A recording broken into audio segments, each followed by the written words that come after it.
Hi, welcome to Box on the Box, Rock and Celluloid, Bob Brack for short. I'm over Box, so I'm going to be following up my top 10 film noirs today with my top 10 neo-noirs. So neo-noir is a film made after 1958 that utilises some of the theme styles, aesthetics and so on of film noir. I would have picked The Friends of Eddie Coyle in this list. Superb crime film. I'd always already picked that in my favourite American crime films. So we'll give that one a miss from this list. But if you've not seen The Friends of Eddie Coyle, check it out. It's one of the best neo-noirs ever made. Okay, number 10 choices of modern film, fairly modern, Nocturnal Animals, Tom Ford's second film. Got Amy Adams, Jake Gyllenhaal and Aaron Taylor-Johnson. This is really good. It's got two stories running really, the story in the real world and the story in the book that the Amy Adams character's writing. It's really dark, but it makes great use of like kind of some of the aspects of film noir and the lighting and the costume design. It's got a slickness, and a pared downness to it. So obviously style over substance, but that's no bad thing. If you've not seen Nocturnal Animals, check it out. Pardon me, so about that cough. Next choice is 1987's Angel Heart. So this Mickey Rourke, in one of his few good films, what a waste in a lot of ways. Makes brilliant use of him. It's kind of kind of like a young kind of a Jack Nicholson type or something like that. He's an investigator, Harry Angel, and he's hired by Robert De Niro's Louis Cypher. Spot that. He goes to New Orleans. Really good. It mixes the horror and the private eye genres really well, and has some cool lighting designs, some which kind of recall the Conformist. Really good. Kind of quite scary, the way it uses voodoo and stuff. I mean, I suppose in respect, it's like Night of the Hunter, in that it's kind of got the horror elements in it. Obviously, Night of the Hunter, great film noir.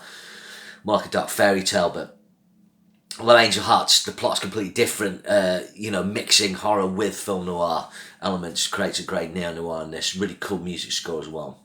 Check it out.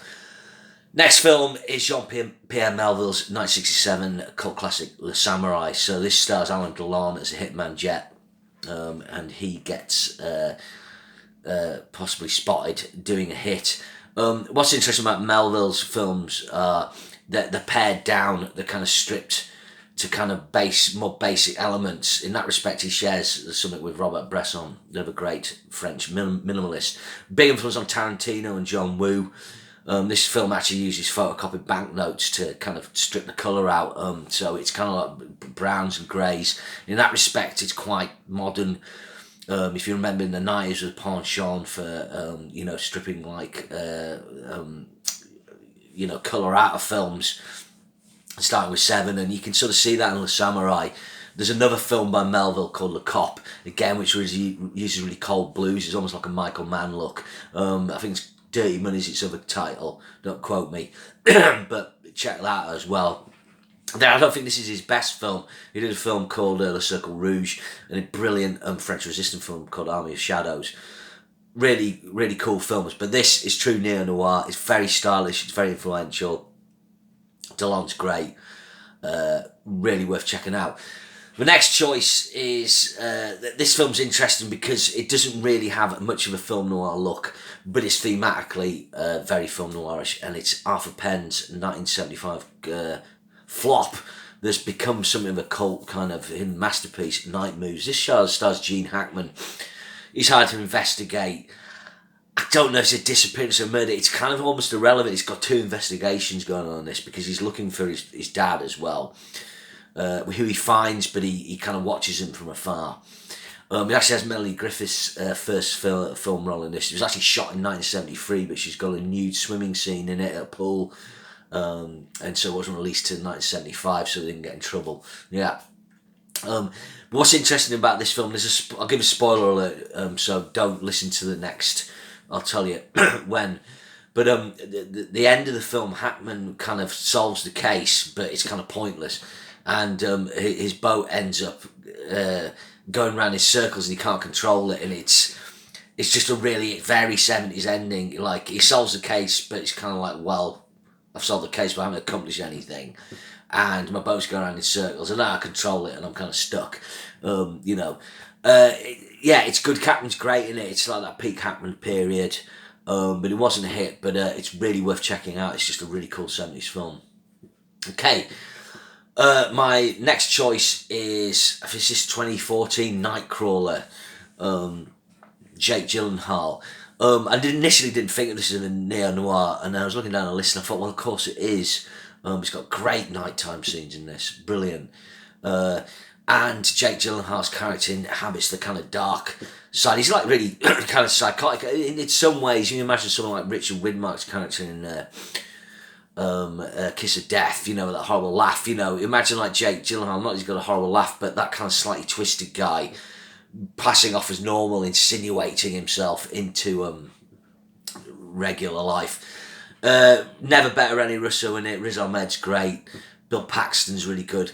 I just love Gyllenhaal's performances. This is a film that should have got far more recognition.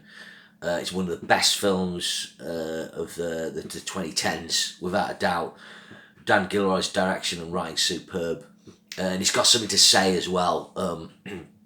But the nighttime footage, and this is some of the best neon lit sort of Los Angeles footage. So check it out. Pardon me, need a sip of water. Okay.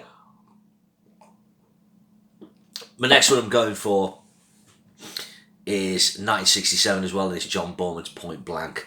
So John Borman makes Catch Me If You Can or something. I think it's some Dave Clark 5 film. How he gets the gig on this film, I don't know, but it's an American debut. It's stunning. This is Lee Marvin from a book called The Hunter. He basically gets left for dead at a kind of meet for at the end of a robbery meet on Alcatraz, and then he goes after getting his money back. What's weird with this, it's like how's his character alive, and it's got that kind of, people say it's kind of got a dream-like element to it.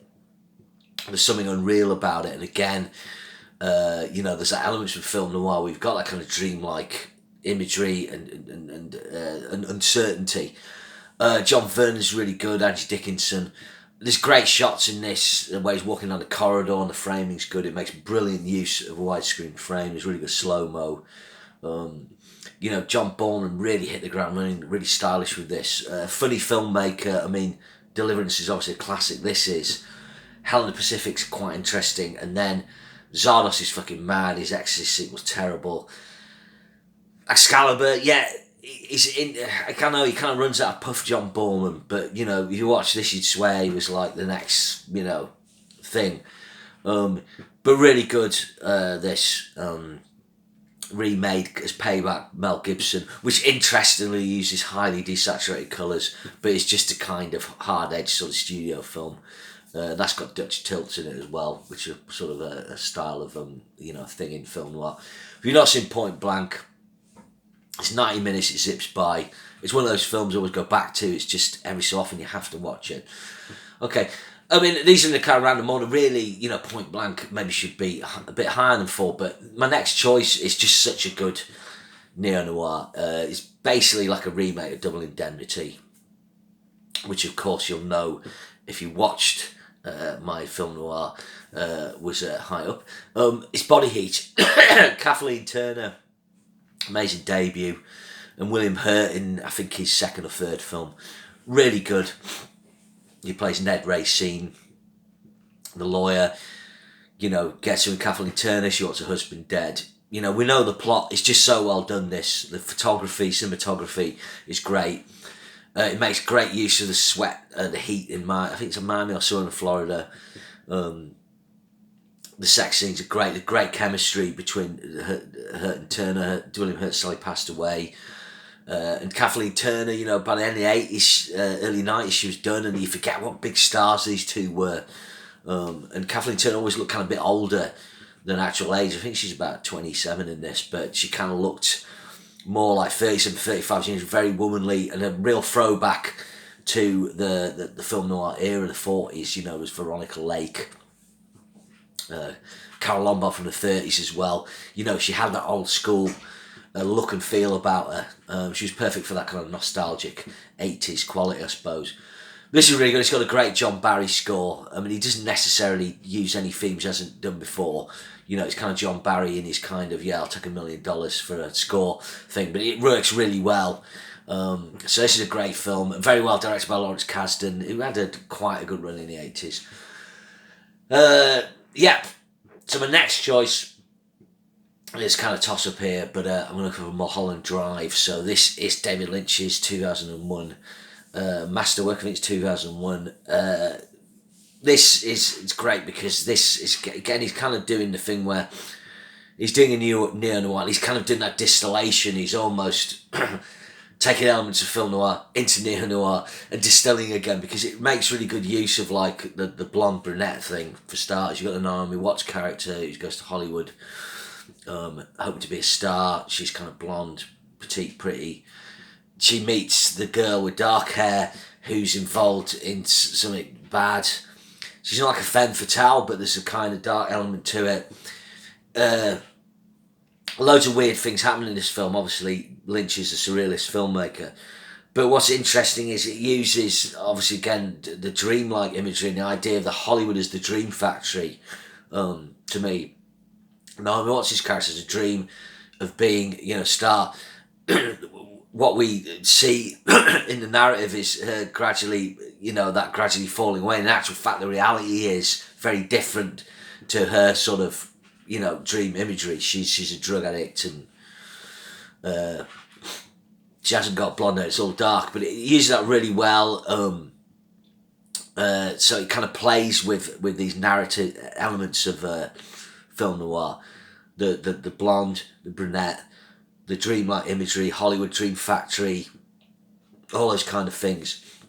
Yeah, this is a film, you know, you could view it many times and it'll bring up different kind of themes, ideas. It's a Lynch film, but it is a modern great film, which brings me to my next choice, which would be very close to number one. It's David Lynch's Blue Velvet, 1986. So this was such a big film when I was younger. You know, when I was a kind of student, well, I wasn't kind of a student, I was a student. It was just kind of that film. It was edgy. It had Dennis Hopper. It was great. It kind of fitted your artistic sensibilities, I suppose. What's great about this is it's got the dark underbelly thing. It's basically got the surface, you know, the nice white picket fence town, which he kind of satirises in the start, and then it has the bizarrest heart attack ever in film with the dog licking the hose pipe, and then the dad ends up in a weird brace. I mean, it's brilliant. And then, you know, you've got Laura Dern's like the blonde, but she's not the femme fatale. She's like the girl next door. She teams up with Carl McLaren, but he's come across the Isabella Rossellini character, who's kind of playing the femme fatale, but she's actually a really vulnerable woman. She's in, you know, the grip of this criminal Frank Booth, an extraordinary performance by Dennis Hopper. Typically film noirs have, like, you know, the psycho gangster guy, you know, Lee Marvin in The Big Heat, or, you know, you can pick any number of characters, but what's interesting in this is Hopper's fucking unhinged, and then you've got this crazy gang with Dean Stockwell, things like that, not the Wimbledon football team. Just amazing film, amazing dialogue, really dark. But what's interesting about this, it has those surreal elements that Lynch always has, and that use of sound and so on. But again, it kind of does it is a detective story. So in that respect, it's you know, it's kind of linear enough for it to be a little more mainstream. Certainly more so than Mulholland Drive, and I think that's why it's number two. So number one, if anyone knows me, is no surprise. My number one choice is not only, for me, the greatest neo-noir ever made, it's one of the greatest films ever made. It's one of the great 1970s Hollywood films. Only The Godfathers 1 and 2 and Apocalypse Now are probably better. And it's Polanski's Chinatown. Not really a lot you can say about this, because it's all been said. Incredible performance by Jack Nicholson, incredible performance by Faye Dunaway and John Huston, brilliant cameo by Polanski. I know he's a shit, but anyway, we're talking about the film. Superb Jerry Goldsmith score when it cranks up. Oh, wonderful.